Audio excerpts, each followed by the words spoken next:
हाय आगा जान, मुझे सच सच बता दे, हैं डॉक्टर ने जवाब दे दिया जमशेद साहब को। ये किसने कहा है तुमसे? हाय वो बिल्लो बांदरी मनहूस ने कहा है, जो बात पुलिस की चौकी लगा के बैठी हुई जलाल पायन के साथ। हाँ, उसे छोड़ दो तुम। जमशेद की हालत वाकई अच्छी नहीं है, इसलिए तुम्हें बहुत तहम्मुल से काम लेना होगा। मुझे सच सच बता दे, अगर जमशेद साहब मौत होने वाले हैं तो।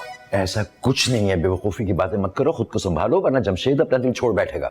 मैं तो अपने आप को संभाल लूंगी, पर आपने देखा है आगा जी, आपके अलावा कार से यहाँ पे एक बंदा नहीं आया। अरे कैसे नहीं, तुम्हारी बीजान जो है वुजू करने गई नहीं है, और नजाकत वो टेस्ट की रिपोर्ट लेने गया हुआ है।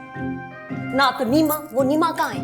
नीमा और मासूमा को तो मैंने मना किया है कि यहाँ ना आए, रश लग जाएगा वरना। भाई आगा जान, अगर आप मना ना भी करते ना तो उस औरत ने यहाँ पे कदम नहीं रखना था, दिल में कीने पाले में उसने।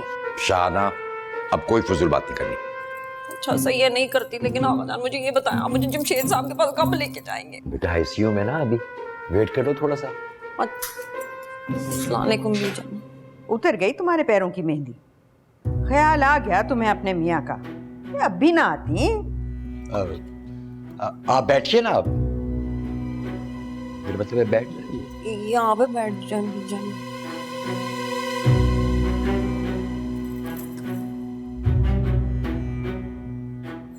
कुछ नहीं होगा, बैठ जाओ।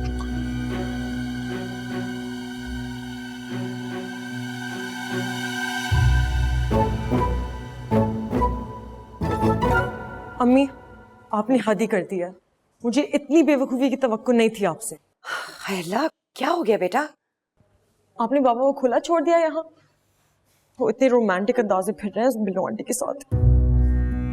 अस्तगफिरुल्लाह, बात कराओ मेरी उनसे। आप खुद कॉल करें ना अपने नंबर से उन्हें। कैसे करूं? शाम से तो फोन बंद रखा हुआ है। यकीनन ये बिल्लो ने कहा होगा। जो भी है, आप या तो आगा जी को कॉल करें या फिर अभी जान को कॉल करें। आप प्लीज बाबा को घर बुलवाएं। छोड़ो तुम ये, मैं खुद आ रही हूँ अस्पताल टैक्सी लेकर, और अपने वालिद साहब को मत बताना कि मैं आ रही हूँ। ओके, खुदा हाफिज।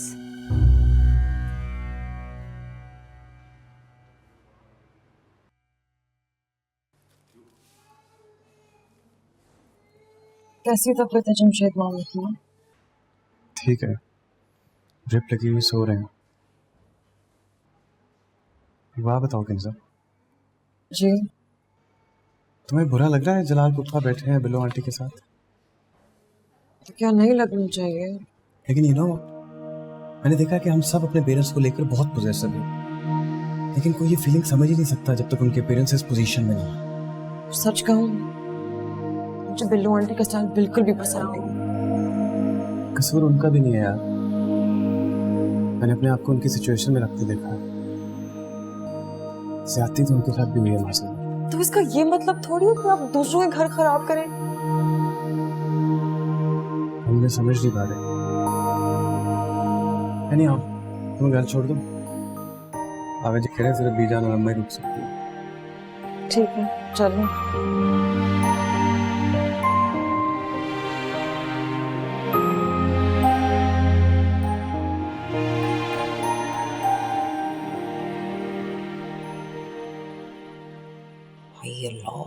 बीजान का तो वस नहीं चल रहा, चौक में फांसी लगवा दे मुझे। है लगता है मेरे आने का खासा अफसोस हो रहा है। तभी तो गुस्से से कूरी जा रही है मुझे, लेकिन अब शाना ने भी मैदान नहीं छोड़ना। बच्चू नहीं बाकूंगी मैं, चाहे सारी दुनिया जज्बाती कर दे।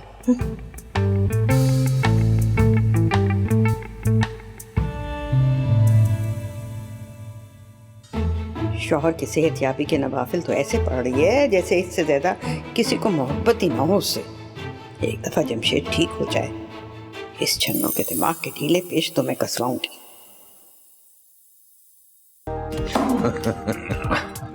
कमाल कर दिया भाई तुमने अदाकारी में वैसे जमशेद। किसी को पता तो नहीं चला ना? बिल्कुल भी नहीं, बिल्कुल भी नहीं। डॉक्टर आदिल ने और जलाल ने सब कुछ संभाल लिया। जलाल को क्यों बता दिया आपने? बताना पड़ा यार, वो टल ही नहीं रहा था।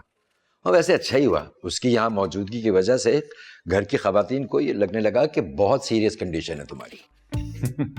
और वो नजाकत? नजाकत बेचारा तो इसी बात पे परेशान है कि वो डॉक्टर्स तुमसे मिलने क्यों नहीं दे रहे और नर्सों को तुम्हारा पता क्यों नहीं। हाँ अच्छा, इसे छोड़े ही बताएं कि शाना का कोई दिमाग ठिकाने आया है? ऐसा वैसा तुम्हारी बीजान का भी दिमाग बिल्कुल ठीक हो गया और तुम्हारी बेगम का भी। वो कैसे?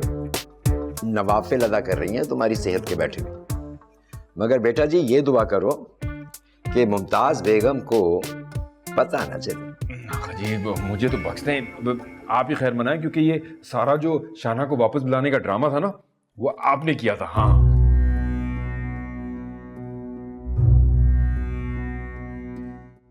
ये तो है ही ड्रामेबाज, दूसरों के जज्बात से खेलने वाला 2 नंबर इंसान जिसके पास शर्म और हया नामी कोई चीज है ही नहीं। बीजान मेरी बात तो सुने। वो मैं क्या बात सुनूं मैं तुम्हारी? कोई शर्म होती है, कोई हया होती है, मगर तुमने तो सारी चीजें भुला दी जमशेद अली। बीजान मैंने सोचा था कि वो मैं तुमने सोचा कि माँ तो वैसे ही औलाद की मोहब्बत में पागल है, क्यों ना इसे मजीद पागल बनाया जाए, है ना? नहीं बीजान ऐसा कुछ नहीं है, ऐसा नहीं है। वो ऐसा वैसा जो कुछ भी है मुझे सब पता चल गया है। और वो डॉक्टर आदिल नजर आ जाए मुझे, छोड़ूंगी नहीं मैं उसे। इसमें डॉक्टर आदिल का और जमशेद का तो कोई कसूर नहीं है। पता है मुझे, ऐसे शैतानी आइडियाज तुम्हारे ही दिमाग की पैदावार हो सकते हैं, मालूम है मुझे। देखो मुमताज, क्या देखूं न क्या देखूं? कुछ मजीद झूठ रह गया है देखने के लिए? बंदा अपनी उम्र का ना सही दूसरों की उम्र का ही लिहाज कर लेता है। अब मैं इस उम्र में बच्चों के नकली ड्रामे देखूंगी क्या? बीजान ये तो सब शाना को वापस बुलाने के लिए किया था। आपको तो पता है वो जिया और असल की शादी सर पर है ना, इसलिए। बीवी को बुलवाते बुलवाते माँ बेशक चली जाए अल्लाह के पास, है ना? ऐसी औलाद से तो बे औलाद ही अच्छी थी मैं। जहन्नम में जाओ तुम सब लोग। बीजान मेरी बात तो सुनेगा, एक बात तो। बस कुछ नहीं सुनना मुझे। 2 घंटे के अंदर अंदर अपना बोरिया बिस्तर समेटकर मुमताज हाउस पहुंच जाओ, वरना मुझसे बुरा कोई नहीं होगा। 2 घंटे में ये सब कैसे होगा? जैसे भी हो, 2 घंटे के अंदर अंदर तुम घर अगर नहीं पहुंचे तो मैं शन्नू को सब कुछ बता दूंगी। फिर बाद में मत कहना कि माँ ने घर खराब कर दिया। आका जी को समझाओ ना, मसला हो जाएगा। आका जी जाए ना। मेरी बात सुने। 2 घंटे